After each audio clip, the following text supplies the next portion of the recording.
series of creepy events by some Aussie mates. My name is Adeline. I have 3 pretty scary experiences to share. I'll caveat this story by saying I think Australia is rather safe, and I think I've just been extremely unlucky.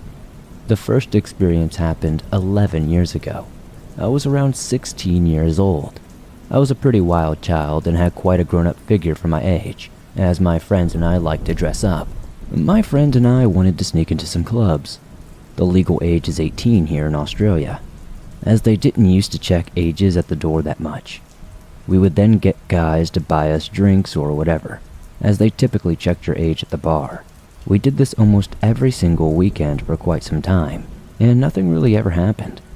Then, one night in the middle of winter, we had this guy buy us some vodkas, and I have no memory from that point forward. I barely remember his appearance. He seemed like an average guy in his early 20s. I woke up freezing and coughing. I don't have a great memory of this, but I remember my eyes stinging from dust or sand. My mouth was so dry and full of dirt, and I was so cold. The cold where it seems to pierce your bones. I had the worst headache I had ever had. I could barely move or open my eyes because of the pain. Eventually I was able to sit up. It was just before dawn and there was some light, but not too much. I started to freak out when I realized I was not entirely buried. There was about an inch of dirt on top of me. I still had my dress on, but no shoes. I couldn't think straight, but I knew something terrible must have happened. I must have been kidnapped. From what I could tell, I was somewhere in a rural area, and it was like a grazing paddock. I saw a road about 400 meters away, and a few cars driving down it. It took me ages to walk to the road. I was incredibly dizzy and kept losing my balance and landing on my knees, which were now pretty much cut up and bleeding. When I finally reached the road, I flagged down a car. I was so thankful they stopped. It was a young woman, and she seemed pretty freaked out by this bloody, dirty girl who had just stumbled onto the highway. She helped me into her passenger seat and draped her coat over me. At this point, I couldn't stop shivering, either from the cold or maybe I was just going into shock. She kept asking me questions like my name or what had happened, but I couldn't answer. After just a few minutes, I must have passed out again. I woke up some time later and the sun was now up. I could hear her talking on the phone with someone. She was saying how she had me. I was still unconscious, and she was close to the drop-off point, and she would wait for them. I freaked out. In my state, I thought she must have been taking me back to the kidnappers. I started screaming, which resulted in her crashing her car into a ditch. She stopped, opened the car door, and ran onto the road. She was trying to calm me down, but I was hysterical. Then from a distance, I saw red and blue lights. It was the police and an ambulance. That's who she was talking to. About 20 minutes in the ambulance later, I became a little more coherent. They told me I had been reported missing last night, and about 9 hours ago, this is when they started looking for me. When my friend couldn't find me in the club, she phoned my parents, and when the club had closed, they found my wallet and coat. They immediately acted on the missing persons report, as I was still a minor. The working theory is that I was drugged at the club and taken away. The doctors found no evidence that I had been interfered with. They thought maybe I had overdosed on a drug, or maybe the guy thought he had killed me or something. He must have freaked out and tried to quote-unquote hide the body. They think I laid in the shallow grave for most of the night. I'll never know exactly what happened, but the police opened an extensive investigation. I reviewed the security footage and sent round photos of the guy buying me a drink, but there was never any arrest. The scariest thing about this is that it started as just a regular night.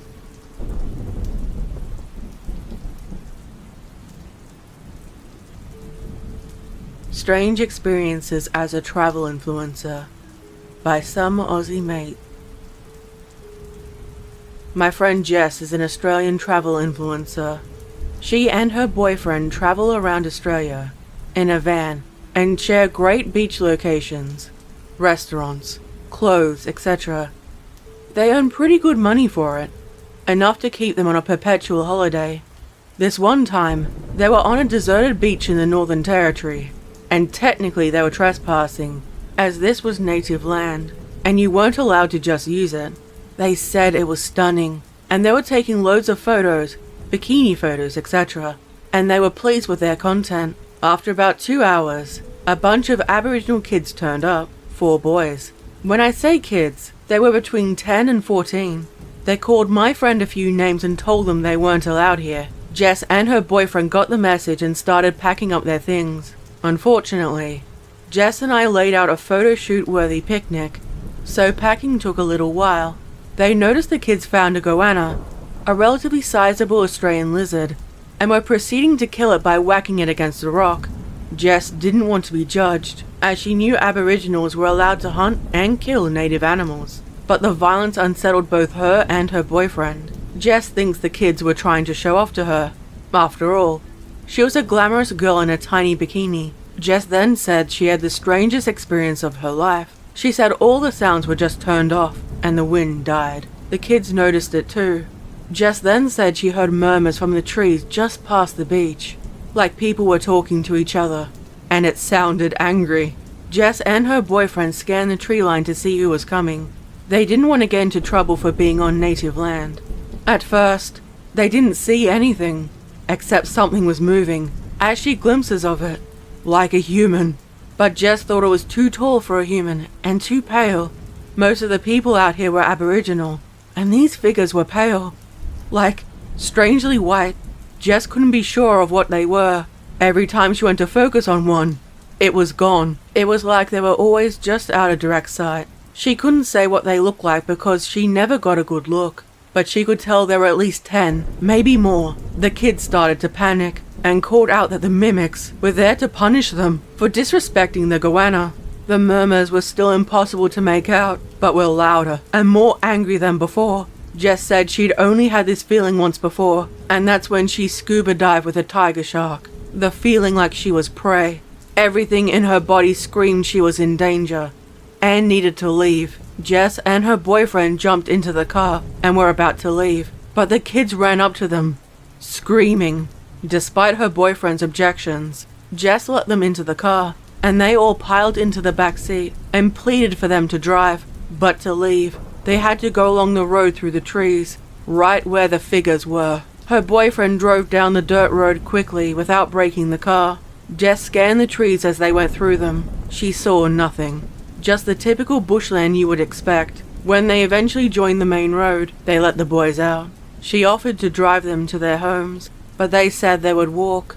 Later, Jess looked up what a mimi was supposed to be. They are ancient spirits in Australia, who first taught Aboriginals how to hunt and use fire. There are loads of old cave paintings of them. They are supposed to be tall and thin and stay hidden in the bushland. They are supposed to be calm, but are known to get upset when intruders are on their land, or someone kills or injures one of their pets. Jess and her boyfriend don't believe in anything supernatural, and are atheists, but this experience made them wonder if there are things out there that we don't fully understand. Jess's next story converted her from a non-believer to someone open to the supernatural. She and her boyfriend were checking into a hotel in a small country town during their travels. Their van toilet was broken, and they just needed a rest from van life, or at least that's what her boyfriend told her. This place was just more excellent than what they usually could afford. It was a beautiful old homestead. While waiting in line to check in, she started talking to another waiting guest. The guy casually asked if they were ghost hunters too. She quickly asked why, and the other guest explained that this was one of the most haunted places in the state. He told her there were supposed to be multiple ghosts, including an old man, a young woman, and shadow figures of kids in the mirrors and glass. Jess's face must have shown some concern, but the concierge intervened and told her, "There is nothing here that can hurt you, and if you do see something, just ignore it." And he said it with a smile and wink, so she couldn't tell if he was joking or not. Later that night, her boyfriend proposed while enjoying a fantastic meal in the hotel restaurant. It was an incredible moment and took her by surprise. She cried in joy and said yes, in true influencer fashion. She wanted photos to document the occasion, so she went to the bathroom to fix her makeup. While touching up her face, she saw a blur behind in her mirror. She turned her head, thinking someone else must be in the bathroom, but it was only her. She looked back in the mirror and saw a shadow lurking in the cubicle. She looked behind her, and there was nothing. She leaned forward and studied the mirror. She could see it. There was a precise shadow figure hovering in the cubicle. She wasn't scared. As she remembered the words that they couldn't hurt her, it became clear to her that it only existed in the mirror's reflection and not on her side. It seemed to sense her lack of fear. Its movements became jerky, as though it was angry, and it rushed out of the cubicle. Jess didn't move though, and she continued to do her makeup. The shadow seemed to be angrier and angry at her lack of reaction. It now stood directly behind her, in the reflection in the mirror, and tried to claw at her. She felt nothing, though, and she wouldn't let some shadow ruin her night. When she was done, she turned around without hesitation, and there was nothing behind her, and she returned to the restaurant. She said she wasn't going to let a shadow ruin her night. My friend Luke has a couple of strange events. Now, Luke is a doctor, and doesn't believe in anything supernatural, but he has these events that even he has to confess. There are no explanations. The first happened when he was 19, and still living at home. It was almost midnight. His parents were asleep, and his younger brother was out. He walked past his brother's room, and was surprised to see the neon blue glow of his gaming computer. His brother was a huge gamer. He never leaves it on when he's out. Luke entered the room to see if his brother was home, but the space was empty and untouched. He suddenly wanted to call his brother, something he never usually did, but tonight, he did. His brother had been in a fight, was scared, and needed a lift home. He didn't want to call his family, because he feared getting in trouble. Luke said he would be there soon and pick him up. When he looked up, the computer was off. Luke found this so strange he even touched the computer. It was cold like it had never been on. Another time when he was working at the hospital, he was doing his rounds. A middle-aged man there had just moved out of home care due to a nasty infection that needed to be treated in the hospital. He had cancer and hadn't responded well to treatment, and while he was terminal, they expected he had another 6 months or so to live. He went to check on him before leaving for the evening, and was surprised to see he had a visitor, a middle-aged woman holding his hand. Luke was surprised for a few reasons. One, it was way past visiting hours, and also, Luke had been told he had no living family, and due to COVID, only immediate family were allowed visitation rights. The man introduced the woman as his sister, and the woman just smiled. Luke said goodnight, and the man said, "I'm glad I saw you tonight.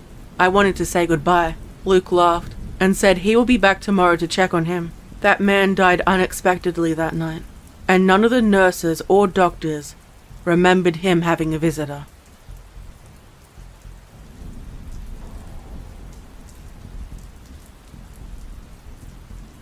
My Creature Encounter by Zoomstar43.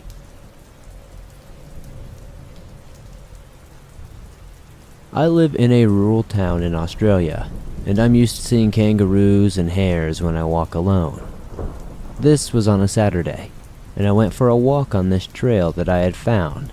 It was roughly 30 or 40 minutes away from my house.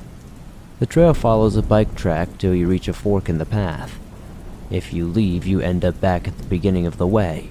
If you head right, you follow this very narrow trail. You can barely fit 2 people walking side by side on it. So I continue down this track, and usually I hear birds chirping and just general wildlife noises. Still, I couldn't hear a single noise but the wind blowing in the trees around me and the crunching of gravel under my shoes. So I continued my walk for about 10 or 20 minutes, when I started to pick up on the leaves crunching behind me as if someone was trying to follow me without being heard. They were trailing me, and I thought nothing of it at first, so I kept walking for just some time before I heard a massive tree crack. It was as if somebody or something had stepped on a large tree branch and broke it in half. This caused me to stop and jump back as I started scanning the tree line for whatever made that loud noise. I noticed I saw a large black figure duck behind a few trees. They were only about 100 to 200 meters away from me. Now I knew this wasn't a kangaroo by the size of the figure. It's hard to describe, but I will do my best. It was like a 6-foot human, but its arms were abnormally long. They stretched down from its shoulder to the ground, and its head was tilted nearly 90 degrees sideways, almost as if it wasn't connected to its body. As I saw this figure duck behind the thick trees and shrubs, I stood there staring at where I last saw the figure. What scared me, and is engraved in my mind, was its eyes peeking through the bushes. Those dark, red eyes that felt like they were staring into my soul. I felt helpless. I felt like prey. I felt like this was an apex predator. When I saw this, my whole body became fearful. All my joints started shaking, and this eerie fear washed over me as my body ran before my brain could even comprehend what I had just seen. As I was sprinting away, I could hear leaves and branches cracking loudly as if I was getting chased by something significant and fast.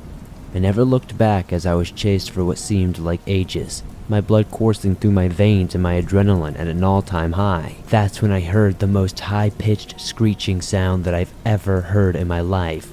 I didn't even know vocal cords could even remotely make these sounds. I immediately dove behind a big mound of dirt out of complete fear. I sat there trying to restrain my breathing as to not give away my position. I heard the sound of leaves cracking and coming from the other side of the dirt mound. I sat there holding my breath when I heard this thing bolt past me at such an incredible speed that I was shocked that it didn't catch me earlier. It started getting dark as I sat there for what seemed like hours. I was waiting for this thing to return at any moment. Finally, I knew I had to move, or otherwise I would be here in the pitch black, and I would have to use my phone flashlight to navigate. And with that thing looking around, I knew I would be a dead man.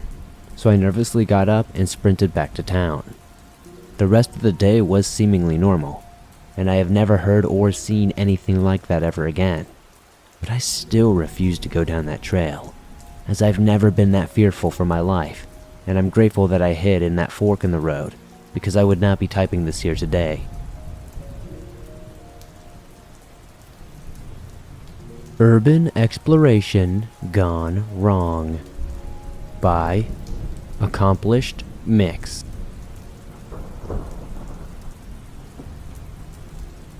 For a bit of background, I live in South Australia and I am 17 years old.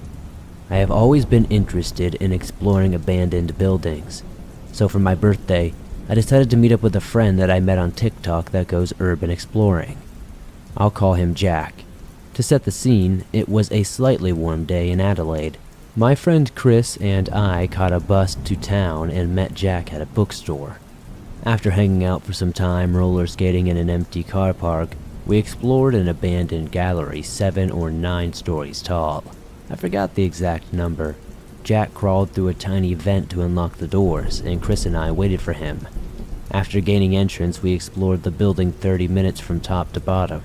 Everything was going well when we encountered this large red stain on one of the floors.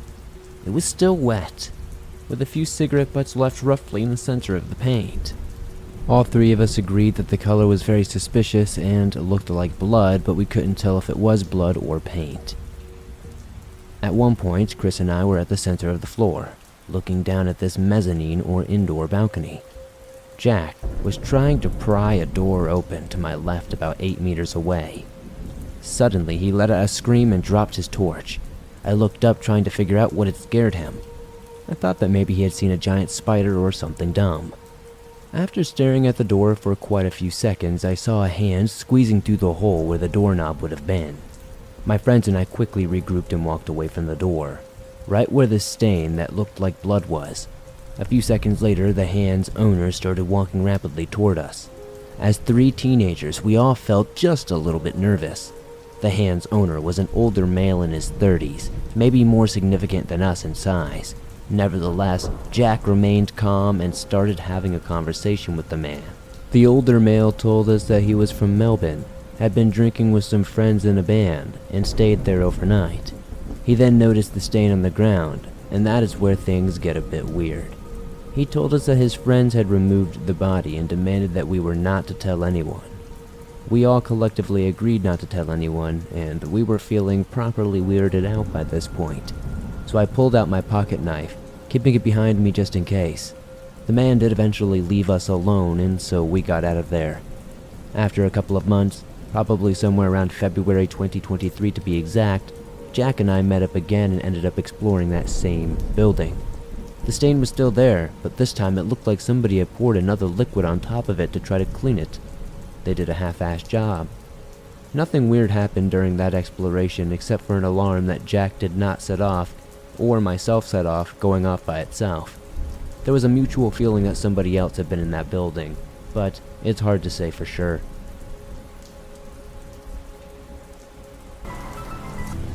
The Japan Stalker by Anonymous. I'm a 25-year-old woman, and I've been living in Japan for a couple of years now. It's a beautiful country, truly. Every bit as fascinating and alien as I imagine. But I have one major complaint. In rural areas where foreigners are a rarity, Japanese men can become slightly obsessive regarding foreign girls. Particularly fair-haired, blue-eyed girls like me. I've dealt with quite a few situations where I was way beyond uncomfortable. Even one or two where I feared I might be abducted or even worse.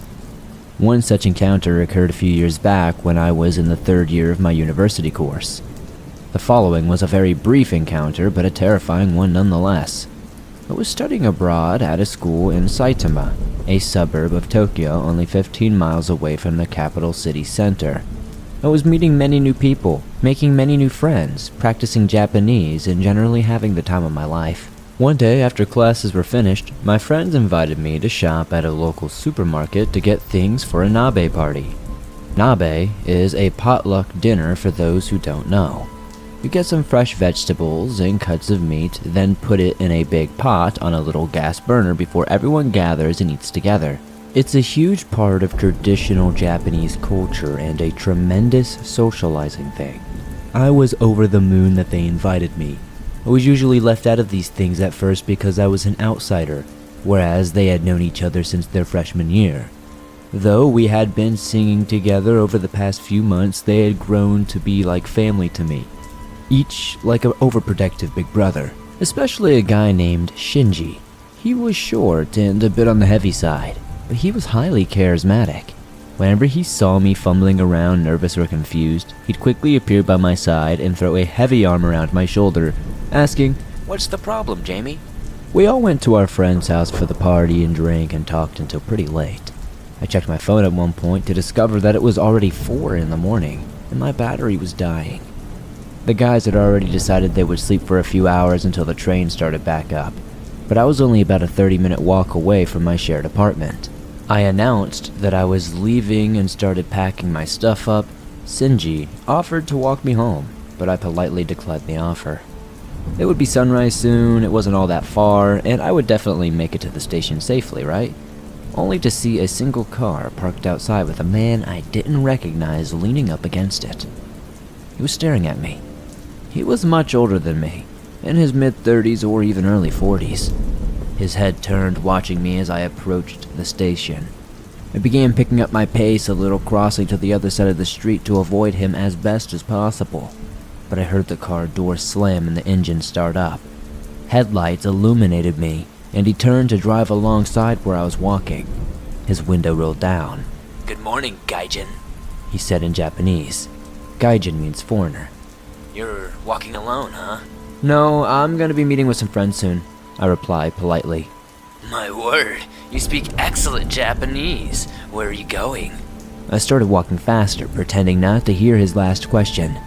"You're wonderful. Can I get your phone number?" he asked. "I have a boyfriend." It was a lie, but I didn't know what else to say. He proceeded to drive, and I figured he had given up, but then he suddenly pulled his car over up ahead. Just before I could get away, opened the driver's door and got out.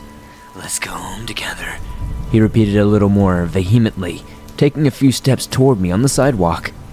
I panicked, immediately sprinting into a nearby park. There were only a handful of entrances and exits, all of which a car could not enter thanks to the somewhat well-placed bollards. I pulled out my phone and immediately called Shinji. Just my luck though, he didn't answer. He was probably passed out, still drunk on weak Japanese beer. I tried the rest of my group, and no one was answering. I looked out the next exit just in time to see the car crawl by slowly. He was still searching for me. Trembling in fear, I tried to unsuccessfully reach the guys over and over again. Just as I was about to cry, my phone lit up dimly with a call from Shinji. What's the problem, Jamie? He said jokingly. I'd never been so glad to hear those words. In a flurry of comments, I explained to him that I was potentially in serious trouble. Though he didn't say a word the entire time, I could practically hear the smile leave his face. In a tone so severe it was almost weird to hear it coming from him, he told me to stay where I was and that he was on the way. But I was already a 20-minute walk away, and I wasn't sure I had 20 minutes before this guy parked his car and came to look for me on foot. I looked behind me again just in time to see him drive by the exit slowly, looking through. I don't have time. I'm going to make a break for it the next chance I get, I explained. No, he said. Wait for me. I'll be there as soon as I can. I'll run. But Shinji wasn't a runner by any stretch of the imagination. There was no way he could get there any faster than I could. He started to say something more, but my phone suddenly went dark. My phone battery had finally died. There was no turning back now. I waited a couple of seconds and he was right on schedule. He crawled by the exit, then stopped, waiting for his moment to pounce. My heart was pounding so hard I could hear it thumping in my chest. The sun was beginning to come up now, and he had a better view of me. It was now or never. He slowly crept forward. I moved out of sight of my hiding spot and moved toward the exit. I poked my head out and saw him turn the corner. I sprinted toward my house and didn't look back. He may have seen me, and I was too fast to follow or something, but I didn't see the guy again. I immediately put my phone in the charger, called the guys back to let them know I was okay, but Shinji never let me walk home again after that. The Miyazawa Tragedy by Anonymous. In the year 2000, on the morning of New Year's Eve, Japanese grandmother Aokigahara traveled over to her daughter's house in the Setagaya ward of western Tokyo to celebrate the coming of the new year. Unlike many other East Asian cultures, the official Japanese New Year has been observed according to the Gregorian calendar on January 1st of each year, as has been tradition since the year 1873. Asahi looked forward to these New Year visits. They were great for them, which usually involved her grandchildren partaking in these Japanese traditions of New Year's kite flying known as before the family sat down together to watch the final of the Emperor's Cup, the National Association Football Elimination Tournament. She had called ahead to confirm the visit, but was surprised that her calls couldn't be patched through. This was highly unusual. Her daughter's family was financially stable and always paid their phone bill on time. So naturally, she became suspicious and headed over to the house a few hours earlier than planned. Upon entering the residence, Asahi noticed that it was hushed. She called out to her family, but they were still waiting for a reply from them. There were signs of activity in the kitchen and around the family computer. Someone had not only eaten there recently, but had also used the computer to surf the internet. But Asahi didn't start to worry until she saw that someone had wrenched the phone line from the wall socket, so it was broken off entirely. Feelings of dread began to build in her as she climbed the first floor stairs and peered into the family bedrooms. And when she laid her eyes on the scenes that greeted her, she unleashed a blood-curdling scream so loud that the occupants of neighboring houses heard and quickly called the police. Her family had been murdered. A grisly scene greeted the police officers that rushed to the residence. There, they discovered the corpses of 44-year-old Mikio Miyazawa, his 41-year-old wife Yasuko, and their children, Nina and Rei, who were 8 and 6 respectively. 3 of the corpses were soaked with blood except Rei's, who had been strangled in his sleep. Police quickly determined that whoever had slain the family had gained access to the house at sometime around 11:30 p.m. the previous evening. They had climbed a tree to the rear of the house before carefully removing a window screen, after which they had free access to the bedroom of the sleeping Rei. Despite succumbing to the asphyxiation inflicted by the killer, Rei seems to have raised up enough of an alarm for his father Mikio to rush up the stairs to confront his son's murderer. Shocked and enraged by the horrifying sight that greeted him, Mikio set upon the killer in a vengeful rage and managed to injure his son's attacker before losing his balance. The killer then gained the upper hand and tried to stab Mikio in the head with a sashimi knife, a blade used to prepare sushi. Mikio was spiked in the head with such force that part of the blade snapped off inside of his skull, and the killer was forced to slay the family's females with a broken knife, still soaked in their father's blood. In a country where murder rate is relatively low, news of the murder shocked the Japanese public and caused national outrage. So much so that Takeshi Tushida, the chief of the Saiho police station, was placed in charge of all investigations into the murders and remained in place until his retirement. The study that followed was one of the largest ever taken in the history of Japanese law enforcement. It involved almost 250,000 investigating officers who collected and filed over 12,000 pieces of evidence. The killer's behavior was brutal, ruthless, and horrifying, but it was his apparent actions following the murder that made the police so confused. Instead of fleeing the scene, the killer seemingly spent the next 8 hours or simply hanging around the Miyazawa family's home. After treating their injuries using medical supplies found in the family's bathroom, the killer helped themselves to some barley tea, fresh melon, and some ice cream from the kitchen's freezer unit. Then, after using the house's toilet to relieve themselves, the killer used the family's computer for several hours before actually taking a nap on the living room couch before seeing themselves out. Analysis of the family's computer revealed it had connected to the internet at 1 a.m. shortly after the family was murdered and the killer had eaten. It had also connected to the internet around 10 a.m. the same morning, meaning Asahi Gaino had arrived at the house maybe only an hour after the killer had departed. One thing was clear before any severe investigation had taken place, though. The police were dealing with a highly dangerous psychopath who was not only so detached from their crimes that they could stomach food in the immediate aftermath, but so callous that they could take a nap after having murdered 2 children and their parents. The subsequent police investigation revealed several oddly specific things about the family's killer. Physically, the killer was estimated to be around 170 centimeters tall and of a slender, athletic build. Police also deduced that the killer was 15 to 35 years old at the time of the incident due to the physical strength required to scale the tree at the back of the Miyazawa's house. After analyzing fecal matter taken from the Miyazawa's bathroom that belonged to the killer, police determined that they had eaten string beans and sesame seeds the previous day. They also discovered that the killer had left their blood-stained clothes in the father's bedroom after changing into some of the clean clothes he took from them, probably to avoid raising suspicion as he escaped the scene. Analyzing the killer's sweater, they not only learned that it had been bought from a store in the Kanagawa prefecture, but that only 130 of that particular item were ever made, and it was a pretty exclusive piece of clothing and didn't come cheap. Therefore, the killer must have been employed at a fair well-paying job and or at least had an interest in fashion. But perhaps the most exciting detail gleaned from the investigation was that trace amounts of sand were found inside the hip bag of the killer left abandoned at the scene. These were sent to a laboratory for analysis where forensic scientists concluded that they had come from the Nevada desert, specifically the area around Edwards Air Force Base in California. This fueled speculation that the murderer was either an American serviceman or had at least visited the site during the previous few years. Analysis of the killer's DNA and fingerprints also fueled speculation that a foreigner committed the murder.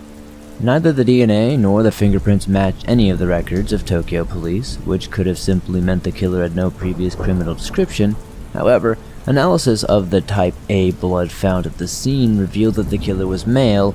It indicated that the ancestry was that of a southern European country that bordered the Mediterranean or the Adriatic Seas.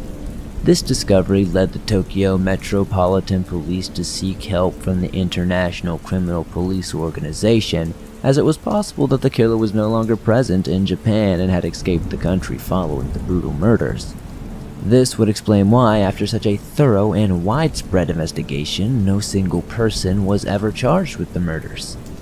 In 2019, it was reported that nearly 35 officers were still assigned to the case, hoping to one day finally solve some of the most widely publicized murders in Japanese history.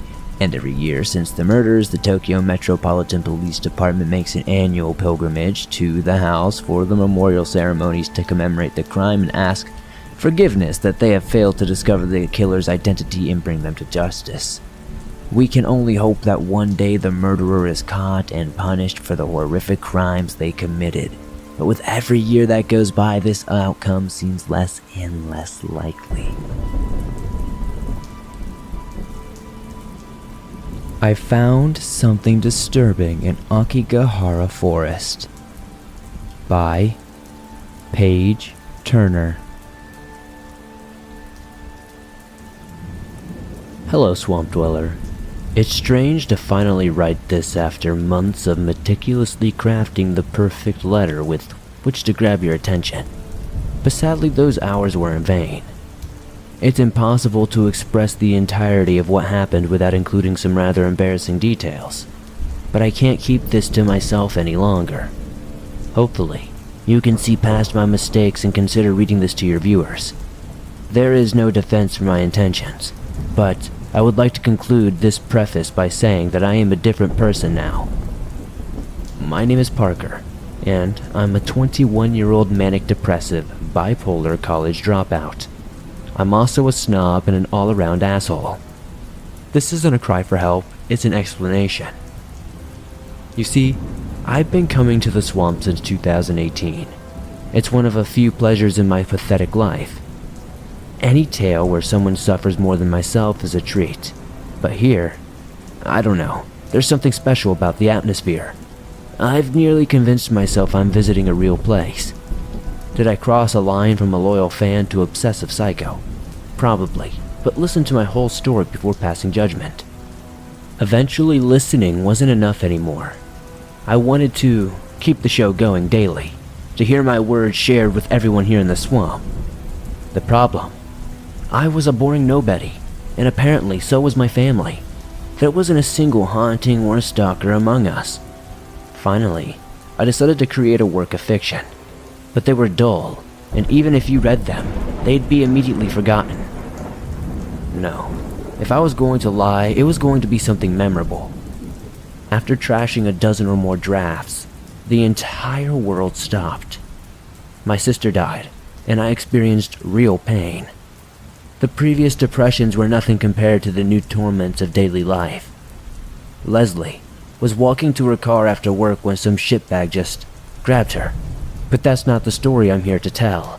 It's only the catalyst. I've always wanted to die. Not in a I can't take it anymore dramatic way, in a this is pointless and I don't want a passive type of way. After Leslie, it became the bad kind. Wanting justice kept me going at first. But when the shitbag went down shooting, that was gone too. There's a calmness that comes with the decision to die. The pain finally stops because it doesn't matter anymore. It felt like my mind was clear for the first time, and I understood exactly what I wanted to do. Opening a new dock, my fingers danced over the keys as words practically wrote themselves. In minutes, 3 perfect paragraphs introduced myself as an adventurous hiking enthusiast. I explained my love for this channel and my lifelong desire to visit Aokigahara, Japan's suicide forest. It was far from finished, but a beautiful beginning. Next, I bought a plane ticket, a round trip to support my claims. I got a passport and packed my bags. The plan was nearly flawless. I would write of my daring adventures, and when the audience was captivated with my unbelievable discoveries, I would deliver the clincher.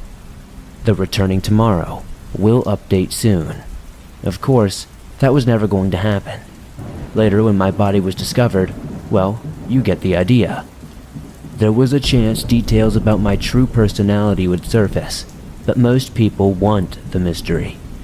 They'll overlook a few discrepancies in the story if it's good enough, and I thought mine was. I researched the area to ensure no claims contradicted the legends too much and found the subject fascinating. In 2003, a record-breaking 105 bodies were discovered.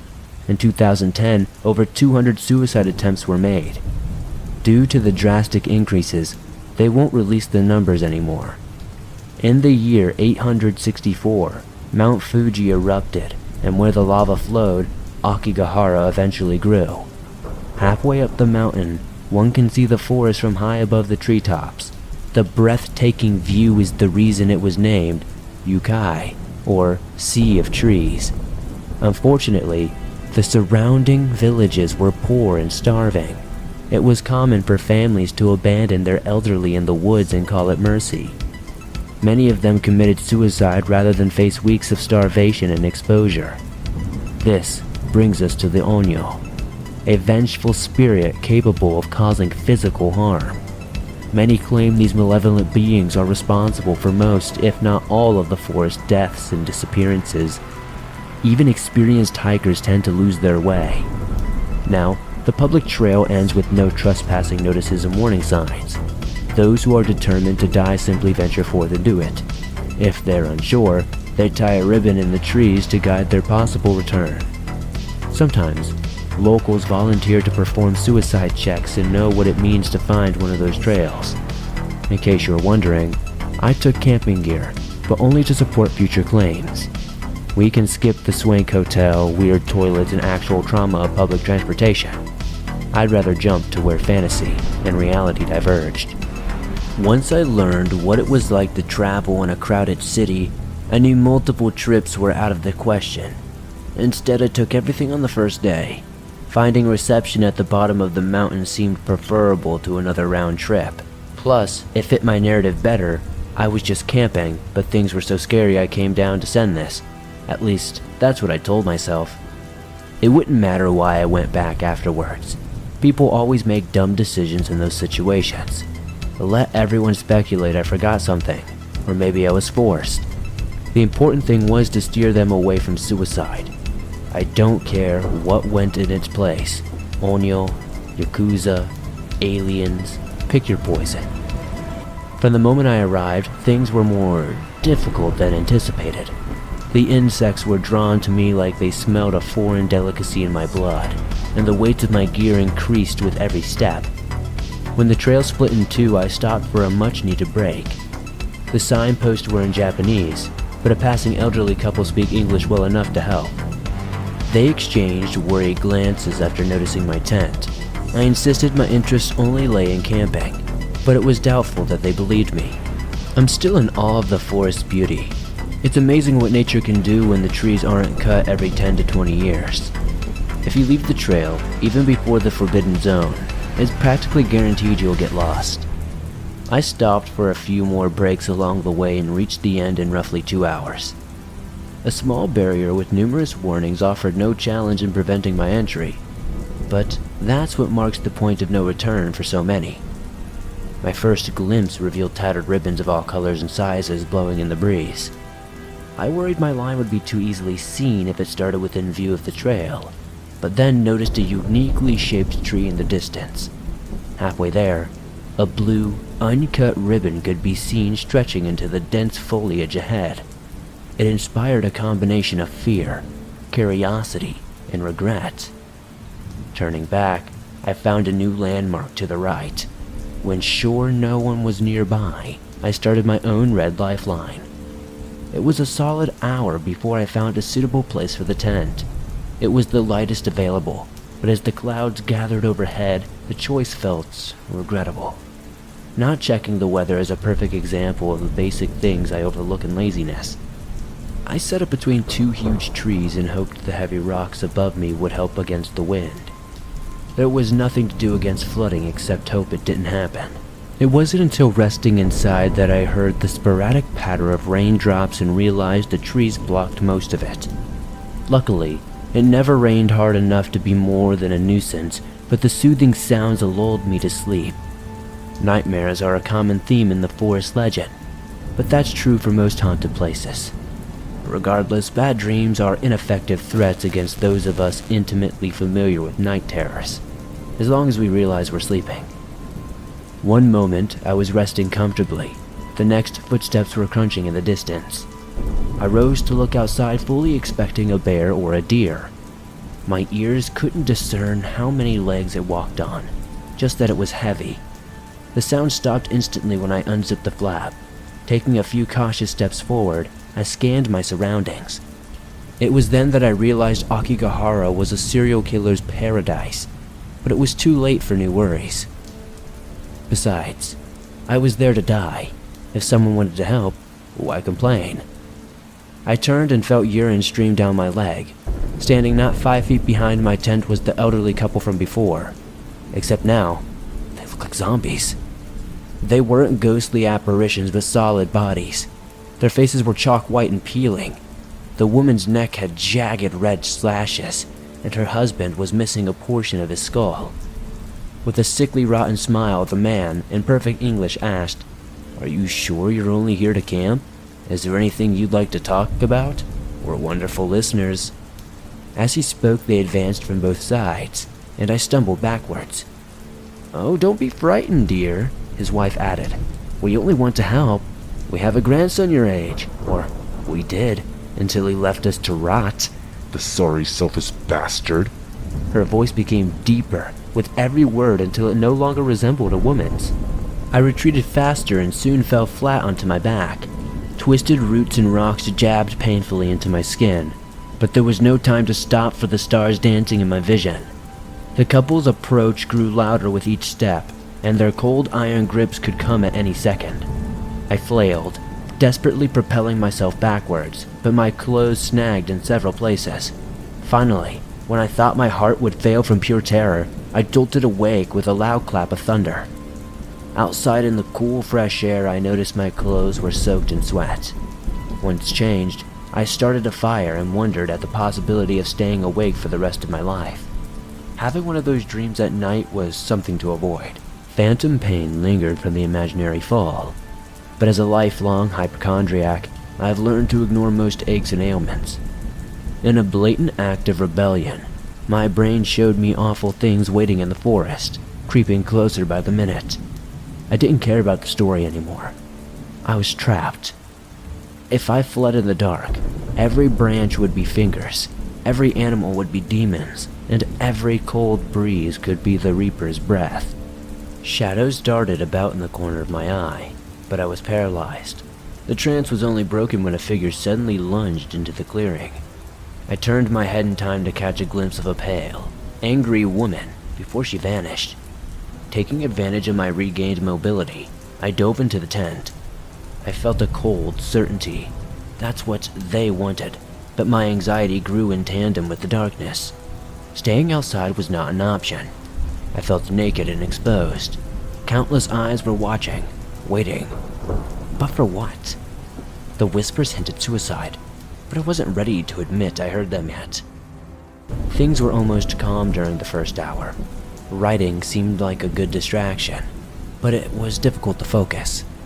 It wasn't until accidentally dozing that I heard real footsteps. Several.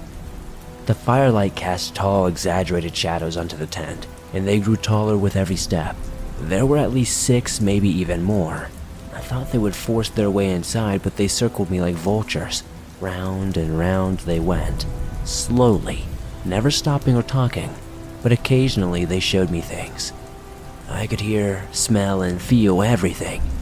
Most husbands granted their wives quick, painless deaths before committing suicide, but sometimes they tried to survive out there. Either way, death always came, and the men were always furious when it did. Their rage and hate poured into the land, strengthened its curse with every fresh infusion of fury. What's interesting is how the same children who left them on the mountain were in turn abandoned by their own offspring years later.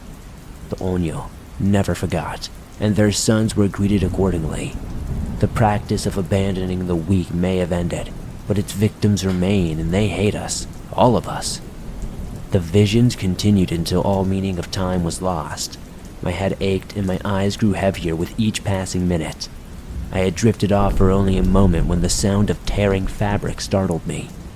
Inches away from my ear, a long black fingernail poked through a small hole. and I screamed in surprise. The finger was immediately replaced by a glazed blue eye. Gripped by panic, I leapt away from the tear, covered it with my pack, and sobbed as the circling footsteps resumed. I stayed that way until dawn, when all fell gloriously silent. There were no retreating footsteps into the forest. They vanished mid-stride as if never there. I opened the flap wide enough for a peek but saw nothing. The gray light of the morning filled me with renewed determination. It was imperative to finish my business before sunset, but I was no longer sure what that entailed. Not wanting to trust any decision made under duress, I reassessed my situation from the beginning. The real doubts began with my letter to you, Mr. Dweller. It was nothing compared to the nightmare of reality. After much soul-searching, the file went into the trash bin where it belonged. When I decided to visit Aokigahara, no part of me expected to witness any form of supernatural activity. Now that I had, I would practically be a criminal not to share it with the swamp, right? Admitting I might want to live was too scary. That would mean returning to my miserable existence of everyday life. But it was easier to postpone the suicide rather than cancel. But my priority was getting the hell out of that forest. My gear was packed in 10 minutes, and leaving the tent behind was an easy decision. No matter how long I lived, there would be no more camping in my future. Following my red line back to its starting point, I remembered the stranger's blue ribbon. My intention was to take a few pictures for the story, but then it was clearly older than I had first assumed. The chances of finding a corpse at the other end were extremely high. Seeing a dead body would bother me half as much as a living person would, to be honest. I could be like the YouTubers and claim it was to give closure to a grieving family, or that it was the right thing to do, but I was chasing a story. After 20 minutes, the sound of rushing water alerted me to a stream beyond the cliffside, and the terrain was much better for walking. The forest's beauty made it easier to forget about the previous night's terror and the morbidity of the current objective. Lost in another fantasy, I wandered past the ribbon and into an old campsite. A gray tent that was flattened beneath a large tree limb, and personal effects were scattered throughout the area. Initially, I worried a person was inside that tent when it was crushed, but that wasn't the case. After a brief inspection of the belongings, I noticed a yellow ribbon leading further into the woods. The dead woman was at the end of a much shorter hike. She'd been there long enough for the rope to eat through her decomposing neck. The noose still hung from the tree, but her head and body lay separately on the ground. Taking a picture was horrible, but no one would believe me without evidence. Her icy dead stare gave me chills. I couldn't look directly at her, only through the camera. With my finger over the button, I took a few more steps and waited for the auto zoom. And when the shot came into focus, I screamed hard and fell on my ass. The woman's face was back to normal, her lips slightly parted, in a way that she could be described as smiling. Yet, when the picture came into focus, that's exactly what she was doing. Her terrifying grin stretched ear to ear, her lips were blood red, and her eyes were suddenly aware and full of hatred. I couldn't take my eyes off her, or she might make that face again, and I desperately needed that picture. After several minutes spent blindly running my hands over the ground, I finally found it. The sad and broken remains of my phone only displayed the soft glow of nothingness. We cast forward past my tantrum. Without a phone, there was no way to judge time, but I knew it was early enough to be safely locked in my hotel room before nightfall. When retracing my steps through the ruined campsite, I heard a strange, gargled cry like someone was drowning, and instinctively ran towards the sound. Looking down from the cliff's edge, I froze at the sight below. It wasn't water flowing through the stream, but blood and bone. Skulls littered the banks, and spines stretched far beyond my sight. My head began to spin, and I sank to my knees knowing another vision would soon assault my senses. Countless people jumped from that very spot, and countless more were all pushed. I watched them in an endless loop.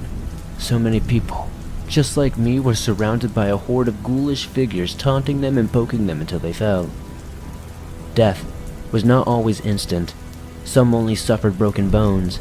Those begged for help until their heads sank below the surface. They were the same gargled cries which led me in the first place. I only returned to my senses when leaning forward, hovering at the tripping point. It was my own doing, but not my subconscious. I only returned to my senses when leaning forward, hovering at the tipping point. It was my own doing, but not my conscious doing. It required all my willpower to carefully lean back and avoid panicked movement. When there was a comfortable amount of distance between myself and the cliff, thunder boomed overhead, and the sky was quickly growing dark.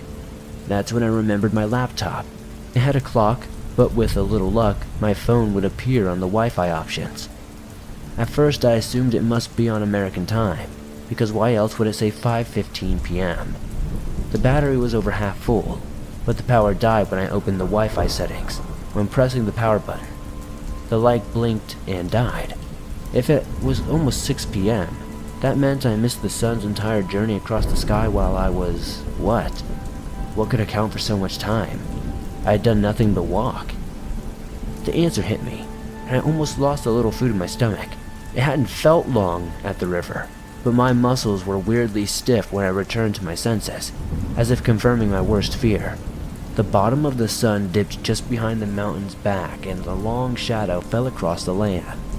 That's when the whispers returned, but it was hard to distinguish the outside voices from my own while crying in the dirt. Kill yourself now. Forget the story. You can't spend another night out here. No matter who said it, these words were true, and I couldn't help but agree with them. After repacking the computer and finding my flashlight, panic really consumed me. I ran without looking back. The headless woman would be there. There's no way to prove it, but she would.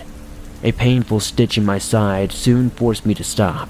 The flashlight definitely would not have enough battery to last all night, but I did not turn it on until it was pitch black. It should have enough power to make it to the public trail at least. The plan was to walk until the light dimmed, then start a fire next to the path. If nothing else, having a plan granted me several minutes of reassurance. I genuinely saw myself making it out of there and being a better person for it. Like one of those life-changing experiences you see in a movie where the main character is entirely a different person at the end. All I needed to do was walk back to the blue ribbon.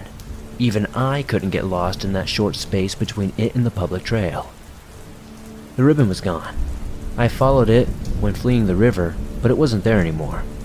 As if answering my screams of frustration, a violent wind blew and a wall of dirt hit my skin like 1,000 needles. Underneath the howling wind and crunching leaves there was another sound. Whispers, floating to my ears off the cold breeze. They were secrets and knowledge, questions and answers, promises and threats, all for my ears alone. When the trees were calm once again, I opened my eyes in time to watch the last blue tatters fall to the ground. Instead of being consumed by terror, I felt relieved. The whispers were pleased, and so was I, but immediately upon that realization was the now familiar feeling of waking from a trance. Those feelings hadn't been my own, and the appropriate response to panic began in earnest.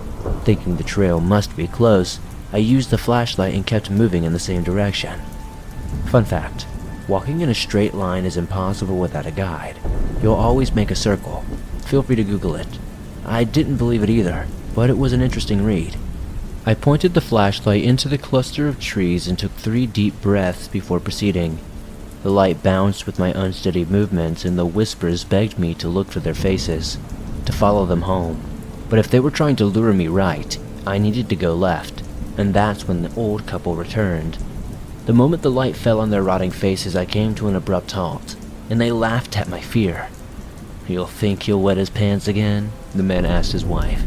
"Oh hush, that doesn't count, that was a dream, wasn't it?" the woman teased. "No telling. He was soaked clean through afterwards. Who knows what fluids came out of where?" the husband answered, and they both laughed.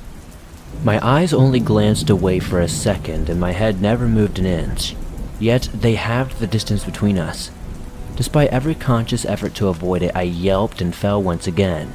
Standing no more than 5 feet away, they cackled maniacally while the whispers in my head turned to screams. "There's only one way to end it," they warned. Consumed by panic, I struggled to my feet and ran around them while hopefully staying on course. When their wild, mocking laughter was gone, I slowed to catch my breath. Turning the flashlight off at that moment was one of the hardest things I've ever had to do, but every second of power that battery could have was precious. In the dark, my breaths were loud and jagged. It felt like the sound would carry on for miles. As my heart began to slow, a soft whisper spoke into my ear, so closely I felt breath on my neck. "Come play with me." It was a child's voice that time, and before a chill ran down the length of my spine, small fingers brushed the tips of my own. I frantically fumbled with the flashlight, nearly dropping it before finding the switch. It was only on for a brief instant and immediately began to dim. As the beam slowly faded, faces began to appear between the trees, watching and smiling. A whimper escaped my lips as I banged the flashlight against my palm, causing it to flare back to life for short spurts, only to immediately dim again. The pale faces in the forest blinked in and out of existence with the light, appearing closer with every flash, and the whispers promised, "Soon, soon." My entire system shut down. I collapsed, and between loud, racking sobs, I apologized for every horrible thing I had done to the spirits in life or after. Somewhere in the corner of my desperate brain, I remembered the only paragraph involving how to appease an Onyo. They want justice, for many reasons. That wasn't feasible here, not in the traditional sense, but I promised to share their story with as many others as possible. Then I repeated it a second time. Part of me hoped that if I kept talking, I wouldn't feel hands reaching from the darkness. The words did nothing to appease the Onyo, but something appreciated the sentiment. The next time the light roared to life, it stayed on. Most of the faces were gone, and the ones that remained were beyond the beam's reach. Reaching unsteadily to my feet, I was surprised to see the clouds had parted. The moon and stars were shining brightly. I wasn't foolish enough to let my guard down. There was still a heavy tension in the air, but it was possible to breathe again. Forcing myself to move slowly, I turned in a circle, hoping to see anything familiar. On my third pass, I finally saw it, the end of a blue ribbon tied around a tree. The rest was torn away, but that one beautiful scrap remained. I ran to it. The possibility it would vanish was all too real. Halfway there, a cold steel hand clamped around my ankle, and I face-planted, hard. If not for the mouthful of dirt and leaves, my scream would have surely woken the dead, though, to be fair, most were already awake. As I tried to roll over, a heavy weight fell onto me. It felt like a knee was pressing into the center of my back with two hands on my shoulders. My terror was complete. I could not move or think. No air was getting through, and my vision was going black, but everything was just blank. I thought the distant voices were hallucinations until whatever held me down suddenly vanished with the appearance of multiple flashlights. Fortunately, the hotel manager was always suspicious of my reasons for camping at Aokigahara. When I hadn't returned that day, he reported me as missing, and the officials refused to start the search until morning. But the manager said that he had a bad feeling. He and his friends, with a few locals who volunteer there, all came out and looked immediately. So yeah, I definitely owe that guy my life. There's a lot I'll never know about what actually happens out here, but I've been thinking about it ever since. You know, what you believe is up to you, but I have a theory. Suicide was viewed differently in Japanese culture. In the feudal era, the act of seppuku was an honorable way to take one's own life. It was often carried out with a short blade to the abdomen, ensuring an especially agonizing death by disembowelment. There were a variety of reasons, usually to restore lost honor or to prove one's loyalty. But the important thing is, it wasn't the shameful, cowardly act most Americans view it as. They had a special name and honored traditions to show it was not for the weak. Many poor souls were happy to die.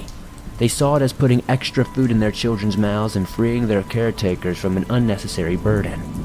They expected their sacrifice to be honored and remembered, not forgotten on the mountain with their rotting corpse. So I promised to remember, to pass their story on to all who would hear it. I think that's why some decided to let me leave. Not out of kindness or mercy, but a desperation to be known. I'm not sure if that conveys the profound life lessons I've learned, but if nothing else, please try to be less judgmental towards others. Not everyone is raised with the same ideals or opportunities, but we all bleed. Anyway, that's my story. Even if you don't use it for the channel, I don't care. The fact that you saw is plenty. Most importantly, thanks for all the shitty nights you've gotten me through. Whether you know it or not, I think you might have saved a few lives when you started this channel. It's not just that you provide quality content or entertainment, it's that you include all of us in every episode. You've created a second home where all of our friends are welcome like family. I hope you know that.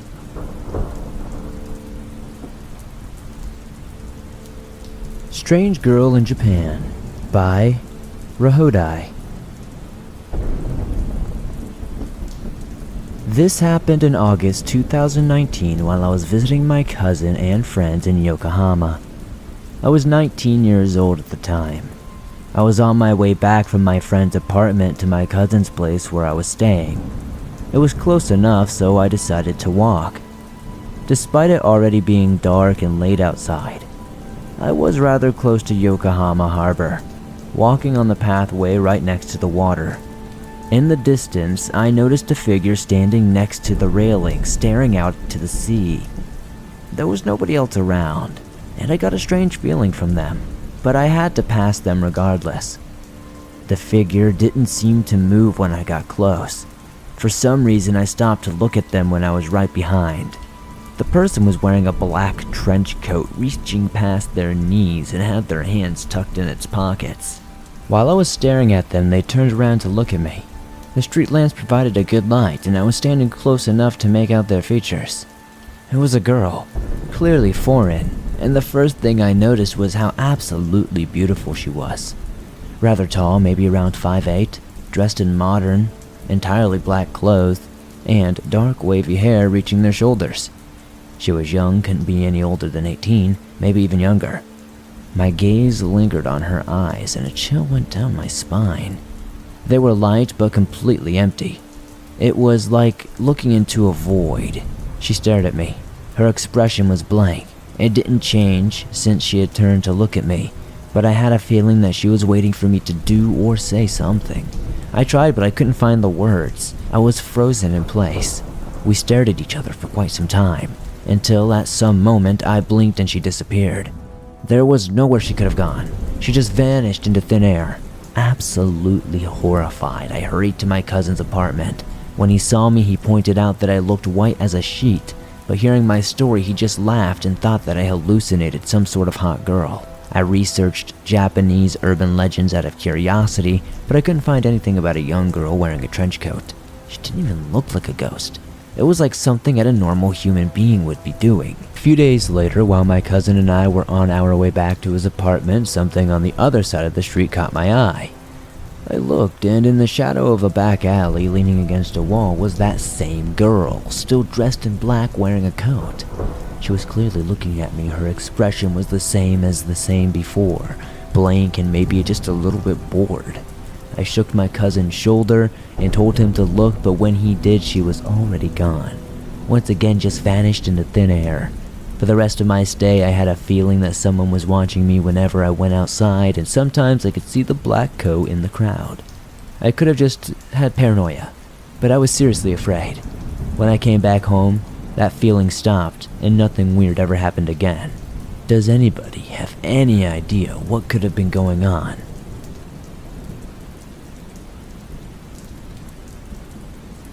College Exchange Horror by Anonymous. A few years back, I was taking part in a college exchange for 6 months, where myself and a Japanese student swapped places to get a taste of life in each country. It was honestly one of the most incredible experiences of my life. Japan is weird by Western standards, but it's also full of some of the most wonderful, gracious people I have ever met in my life. The way they think about life, even down to some minute details, is as fascinating as it is thoughtful, and going over there changed my life for the better. But something happened on a flight home from Japan, and although it didn't mar my experience entirely, it left a huge black stain on what should have been a very fond memory. The flight home was a long one, a very long one, like 9.5 hours, followed by another 10-hour flight. It's not easy just sitting there for that long. I'm sure many of you know that. It feels very claustrophobic, constrictive, and the fact that you really can't relax is just horrible. I suppose that's why people pop pills or something, or maybe plow those little mini bottles of liquor just to gain some semblance of relaxation. So, I'm in the middle of the second flight.